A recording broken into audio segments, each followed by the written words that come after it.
let's talk about something even more important, Bridget Fitzgerald. Let's talk about Bridget Fitzgerald.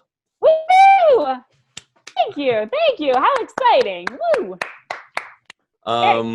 That's the first time I ever got applause for saying Bridget Fitzgerald. Yay! Yay! Or if you're deaf, let's not be exclusioning. Yeah, nice. Actually, the applause was for you, Bridget, and we want to talk about you. You just told us a little bit about a new project you just worked on. Can you tell us a bit more about it? Yes, I am very happy and proud to say that I definitely got to work as an actor in 2020, we just finished. It was a very tough year. I did some voiceover acting, and I also was asked to be in a project as a hostess. So I did the introduction to a mini series called Do Immigrants Believe in America? And it was created by John DeMeo, who is a producer on Joe's War, which is a film I did with Ed Asner and Amanda Santi. And that one's available on Amazon, iTunes, all that stuff. But this one is a personal project that he did where it's a documentary with interviews with 5 different immigrants. And it's taken from the title itself, Do Immigrants Believe in America, is taken from a line in The Godfather, which is a movie that he loves as a film fanatic. And so it's basically like, what has their experience been as an immigrant moving to America? And was it everything that they had hoped when they gave up everything and moved here? And so for me, I felt like it was a great thing to be a part of, because both I love John DeMeo. He was a great friend on the set of one of my first big movies. And also it's important to me as a daughter of immigrant, someone who was born in a different country and moved here and became a citizen because she believed in America and the American dream, and passed that on to her kids. I thought it was important for me to let them have a voice. So that's what the project is. That's really cool. My mother did the same thing, but probably from different countries. Do you remember the countries that they immigrated from, the 5 immigrants?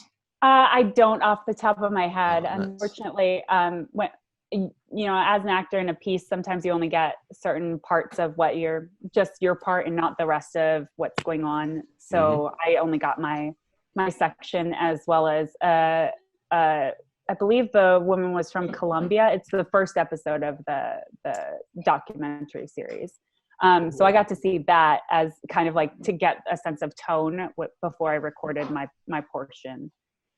So I don't know. It's a bunch of different people from all walks of life.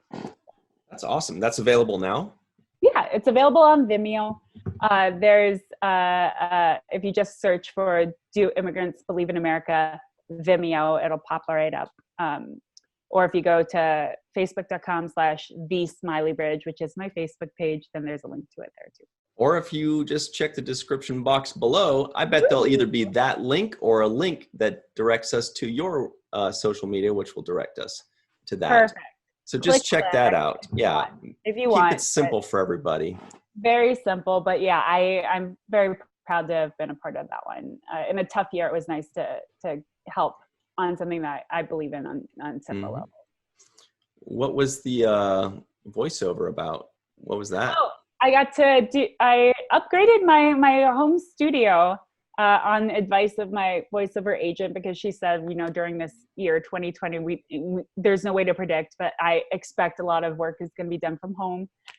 So in order to stay competitive, I invested in myself, and I upgraded to a broadcast quality sound studio at home.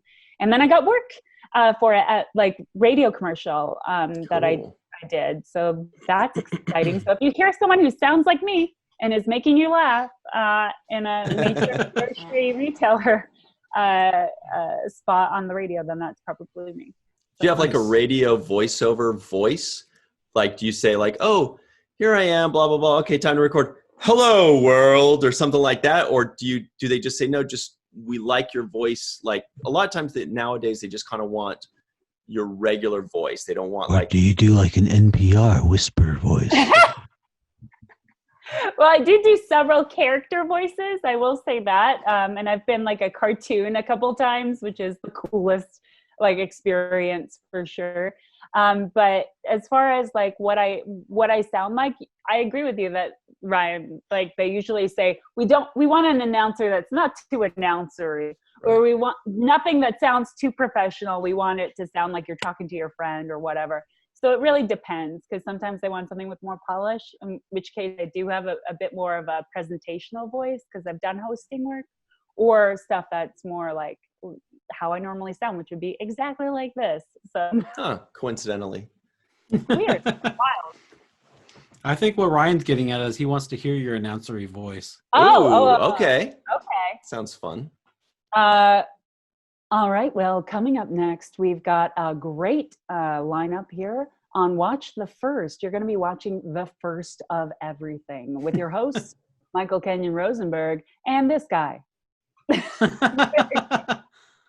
That's pretty good. That was solid. Kidding. Just Yeah, kidding. That was solid. I like it. Yeah. Well, I've definitely been an announcer several times, but it truly depends. Yeah. So thank you. That was fun. That's cool. So we'll include all of Bridget's goodies in the description box below. Please be sure to goodies. My basket of goodies is going to be down there. Be sure. Easter. No, I just meant like links and stuff. Oh, okay. Treats? Rice Krispie treats? No, Yeah. nothing? Okay, fine. Delicious. So we'll include all that below. Just check it out. Be sure to follow, like, and subscribe to all of Bridget's goodies, and support and watch her things that she's in. Yeah, and thank you for those who did support me. I think that I've gotten a lot of extra subscribers thanks to being on this show. Now I'm over 400 on YouTube. So thank you, guys. I really appreciate this. Thank you, Watch the First people. You guys rock. Thank you. Well, it's well-deserved, I think, right, Michael? I think so. Yeah, you deserve it. Anybody who's seen any of your stuff on YouTube knows that you're hilarious. So yeah. Well, thank you very much. Let's definitely, you reached 400, but let's see if after this episode we could push you up to like well over 10,000. I think we could do that, right? Nice. Right. Nice. No, come on, guys. Let's make it happen. Tell your friends. I just want 7 more so then I can be the 411. Like that would be cool to me. Aim high, Bridget. Aim high. Yeah. Soar. Yeah. Wahoo!